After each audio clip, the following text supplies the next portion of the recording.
Long time no see, my lovely darlings. So, this vlog has been a long time coming, but I got around to it now, so it's going to be in the here and the now.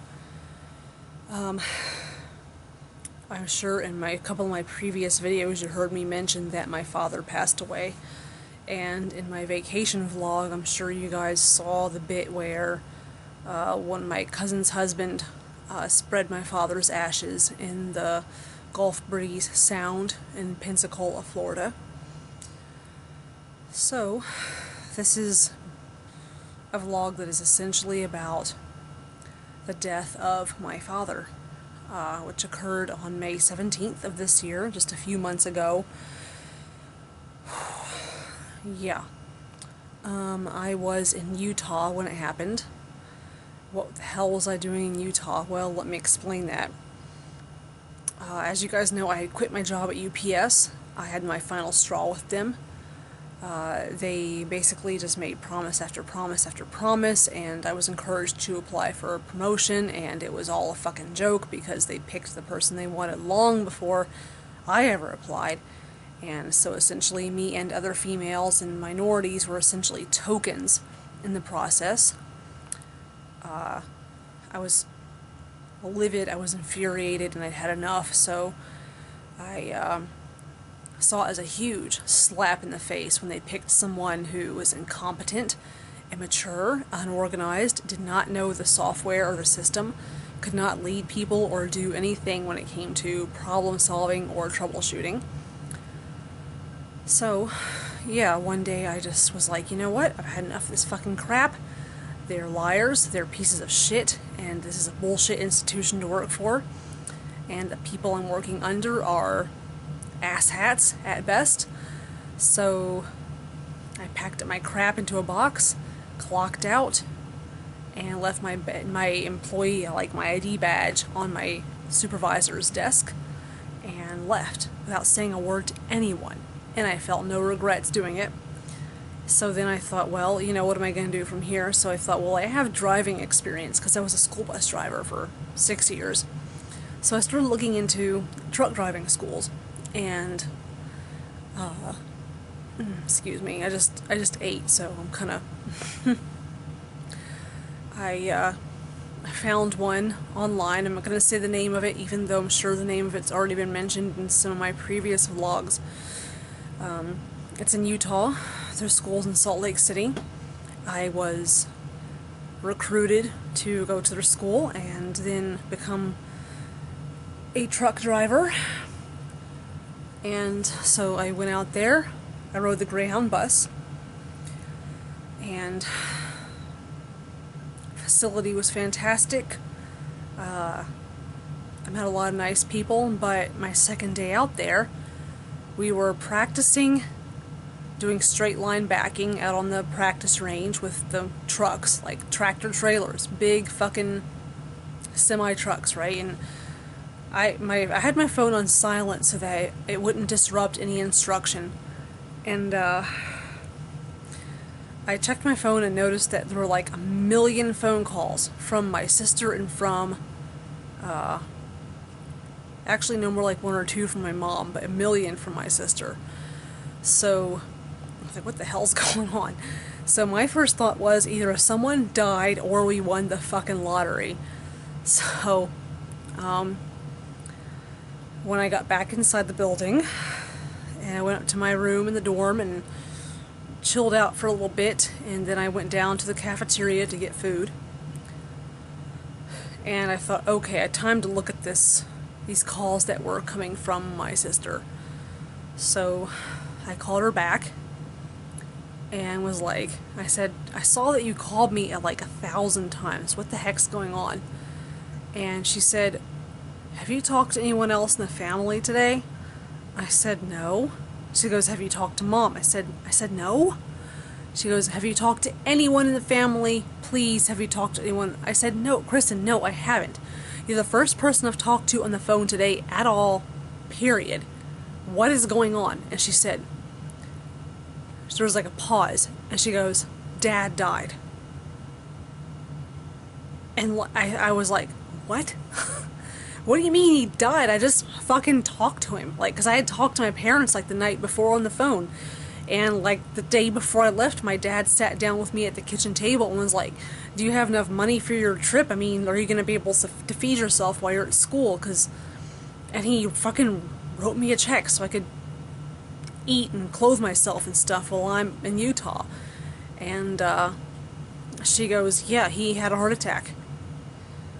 And I was like, what do you mean he had a heart attack? Like, I didn't want to believe her, and, like, I was like, well, I knew she wouldn't make it up. I knew it wasn't a joke. And so, like, part of me didn't want to believe it, because that's part of one of the stages of hearing bad news and grieving is at first you don't believe it. And my eyes were watering, and people were around me were kind of glancing at me, and I had gotten a little bit loud and upset. And she's like, yeah, Dad had a heart attack this morning, and he was basically deceased before they even got him to the hospital. And, Mom's been with him all day, and yeah, Dad died. And I'm like, I said, okay, I said, well, where's Mom?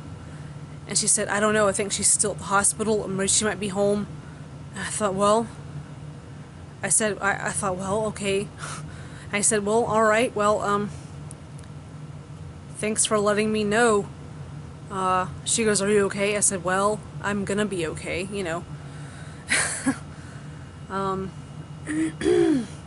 So yeah, I got off the phone with my sister, and there's like this blacked out zone of memory between that moment when I got off the phone with my sister and what happened when I got to my dorm room at the truck driving school.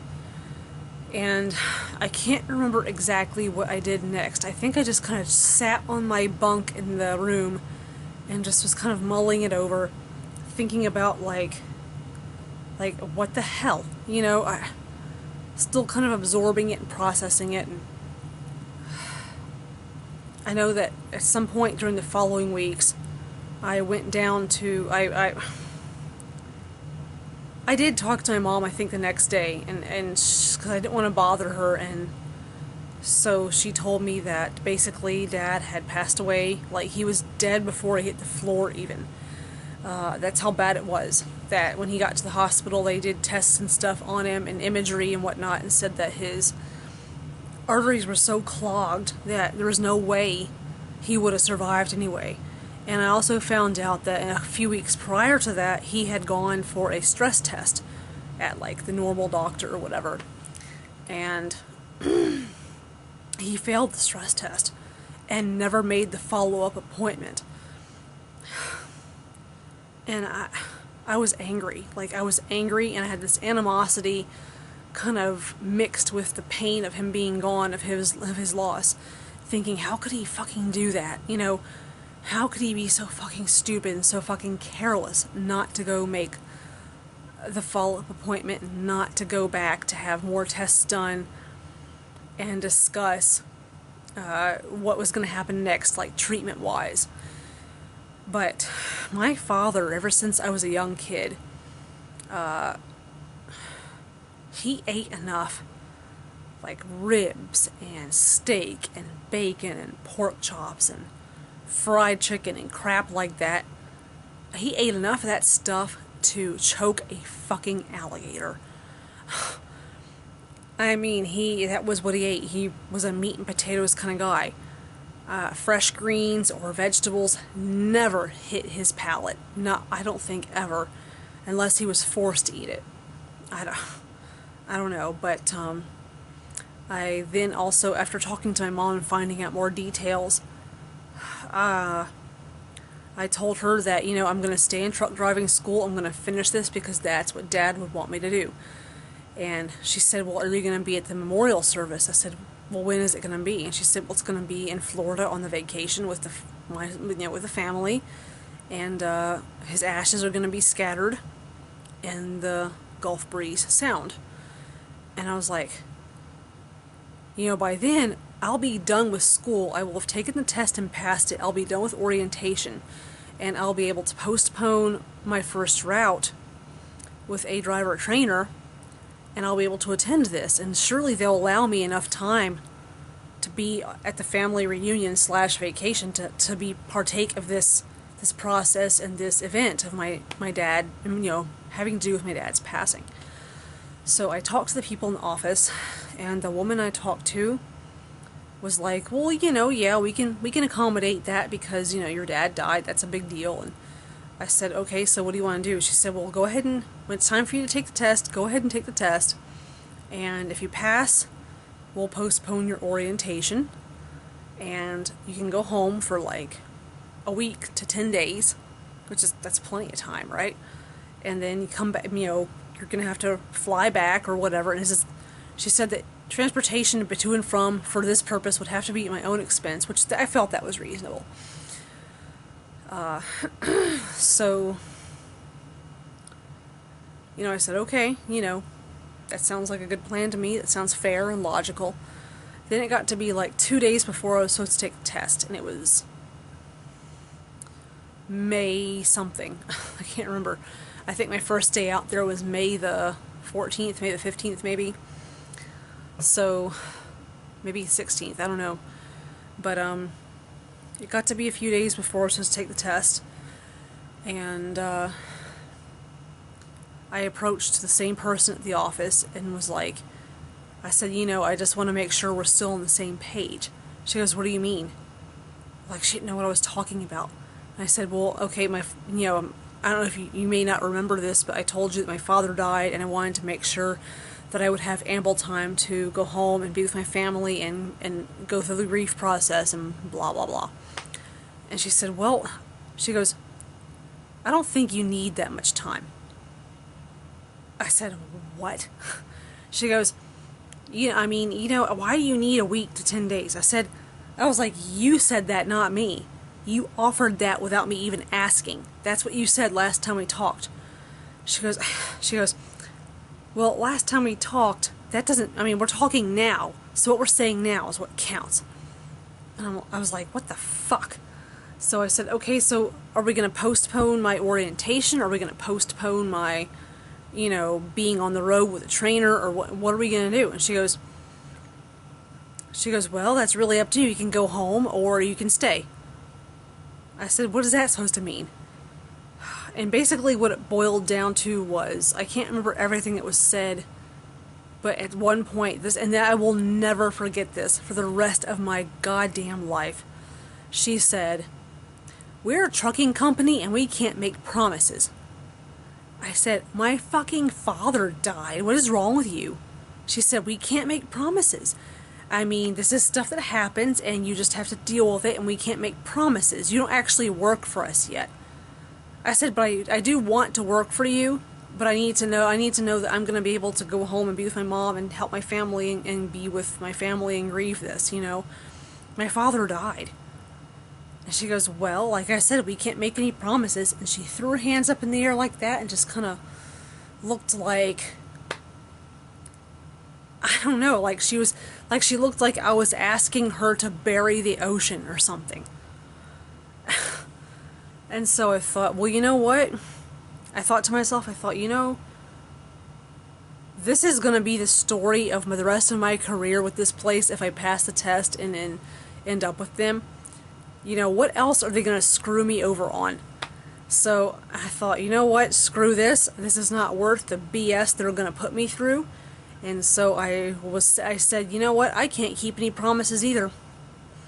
And so I got up and walked away from her chair, from the desk, and went up to my room and bought myself a plane ticket home. And I came home, went to the reunion, which you guys saw clips of that trip in my previous vlogs of my dad's ashes being scattered and everything. But a lot of people don't realize this because they for some reason think that my dad was closer with other people than he was with me, which isn't exactly the truth. He and I worked on cars together.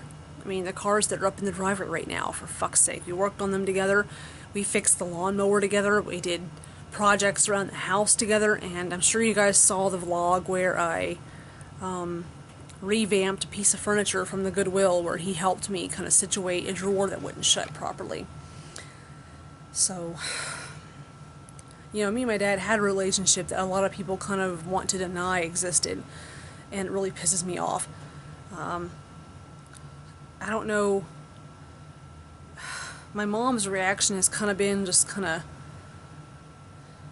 she's been really focused on taking over, like, making sure the bills get paid and stuff like that, and I've just kind of been, you know, at the house helping out and doing things and really filling my dad's shoes a great deal.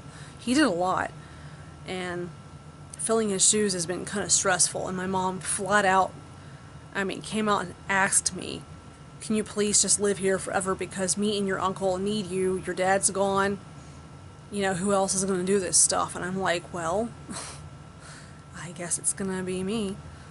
So, but my dad was 68 years old, and he had friends. He had a part-time job at one of the nursing homes where my grandfather lived until he died about 2.5 weeks ago. Yeah, my grandfather died too, just like I said, 2.5 weeks ago. His funeral was last Wednesday. It's been really painful.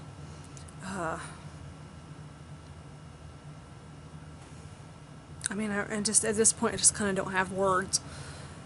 I've had my crying spells and my little fits or whatever, and my, like, big, deep waves of sadness that last about 5 or 6 minutes.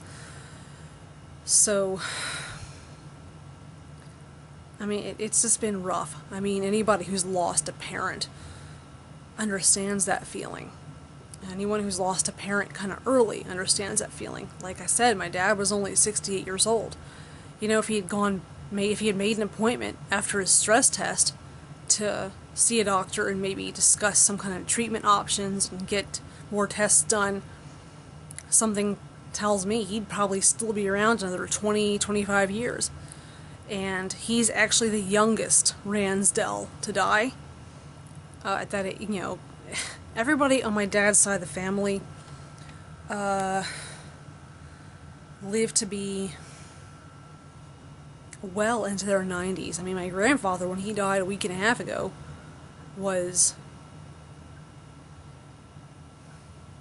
he would have been 97 years old on September the 11th. He died about 6 days before his birthday. His funeral was on his birthday. So, yeah. And before he died, he had buried 2 wives and 3 brothers, and his son. And I honestly think my dad passing is why my grandfather passed. I think he died of a broken heart, and I think he died because his advocate was no longer there to make sure the people at the nursing home were doing their job. My grandfather died, it started maybe a month ago with an infection because he had a catheter. He couldn't use the bathroom. So he had a bag attached so that he could urinate into a bag.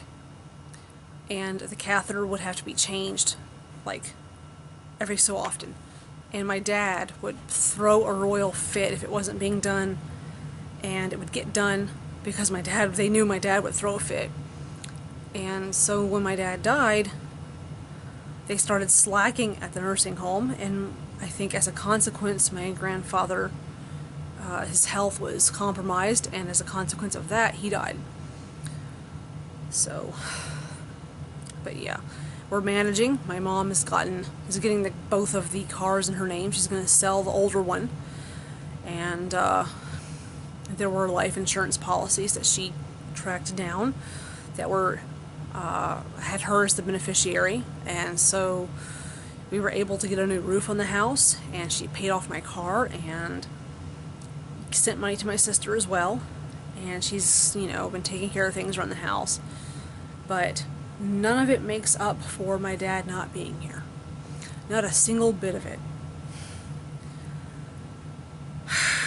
And my mom actually also hired someone to come haul away all the junk. My dad had hoarded in the basement and the garage for years, which we were really happy to see that go. I'm not gonna lie. He was a bit of a hoarder.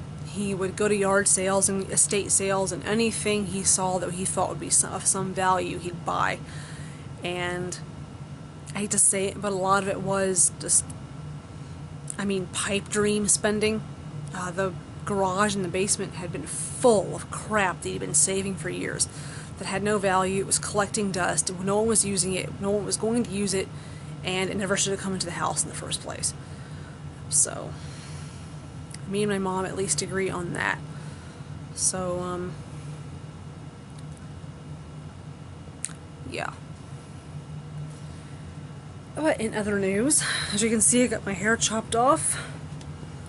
The Death Hawk got to be a bit of a problem because, as you can see here, a couple months ago when someone cut my hair, actually sometime probably back like in, I think it was actually when I was in Utah, someone cut my hair, and they went way over, like way too far here, and it had this like asymmetrical thing going on. Do you see it? Like it's like way over here, like they cut way over on this side, and then it's not. So yeah, so I decided to just get it cut off because I did have quite a few dead ends down towards the bottom area of my hair as well. And I know that I look good with short hair, so I decided to go ahead and go through with it. I have also set up fish tanks, which I haven't done in years, and I'm very excited about. So, I'm going to be showing you guys that in a different vlog here soon. I also have another big announcement, but I want to make sure that I actually make the deadline for what it is I'm trying to do before I announce that I'm doing it. I'm actually thinking about starting a completely different YouTube channel for my aquarium stuff, because I was big into it when I was a kid. I was really into it when I was a teenager, and then I just kind of quit for a while, like after like my 20s.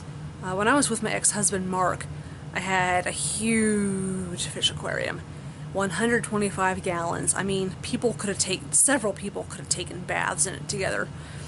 I had a freshwater catfish in there with rocks and plants and whatnot, and then I reached a point where I was hard up for money, so I had to sell it, which broke my heart. So, anyway, I've gotten back into it. In fact, I'll show you like a little bit. That's the most recent one. So yeah, I'm wanting to set up another channel for that, because it's something where I can offer a great deal of knowledge and expertise to people.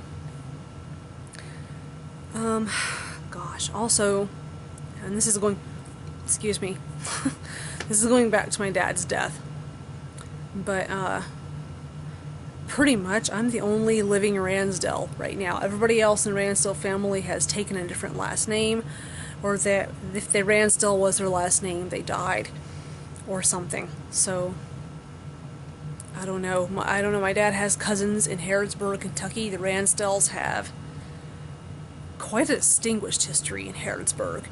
The Ransdells were the first family in the area to have electricity and indoor plumbing.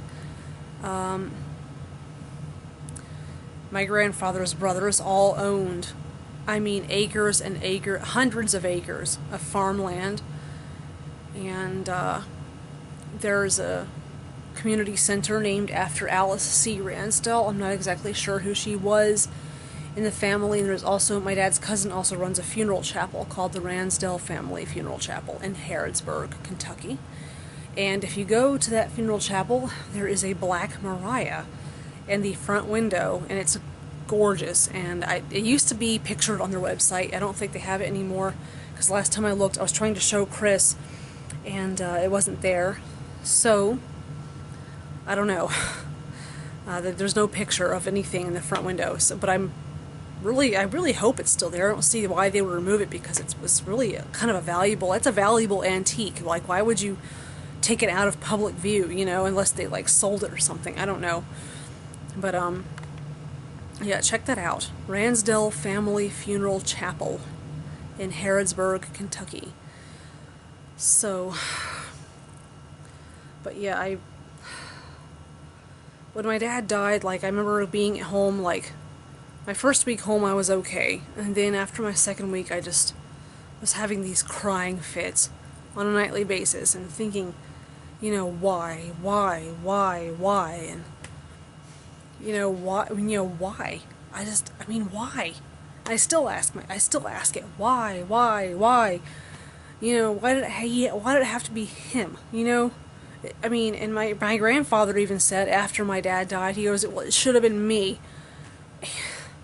I don't want to say that he was right, because then I sound like an asshole, but I don't want to say that he was wrong either, because in his mind he was right, and he was 96 years old, and my grandfather was only, my dad was only 68, and it shouldn't have happened the way it happened. Parents are not supposed to bury their kids, no matter how old they are or what the circumstances. This just kind of goes against, you know, these unsaid laws that we kind of have in our minds about the way life is supposed to work. And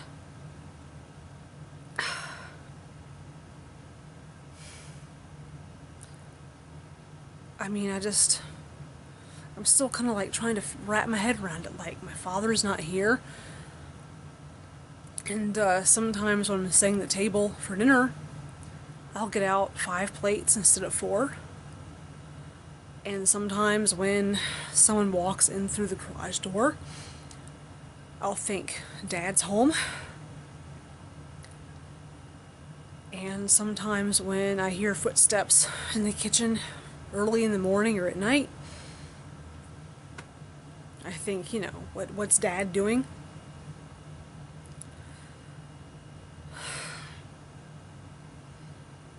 I mean, it still chews me up. I mean, you can see it's chewing me up right now, so yeah. The death of my father, Clyde Ransdell II, 1950 to 2019. He would have been 69 years old on August 6th. He died May 17th, 2019.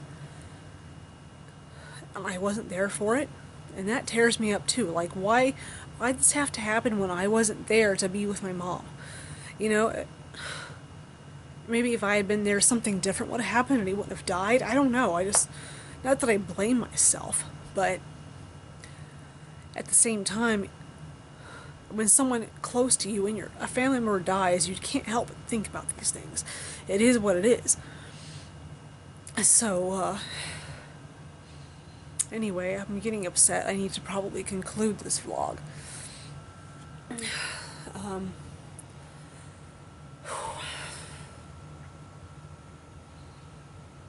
I don't know, maybe this is the first time my viewers have ever actually seen me cry.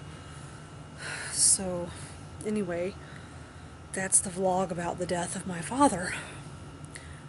More vlogs coming soon about other things, more cheery things, more happy things, good things going on in my life.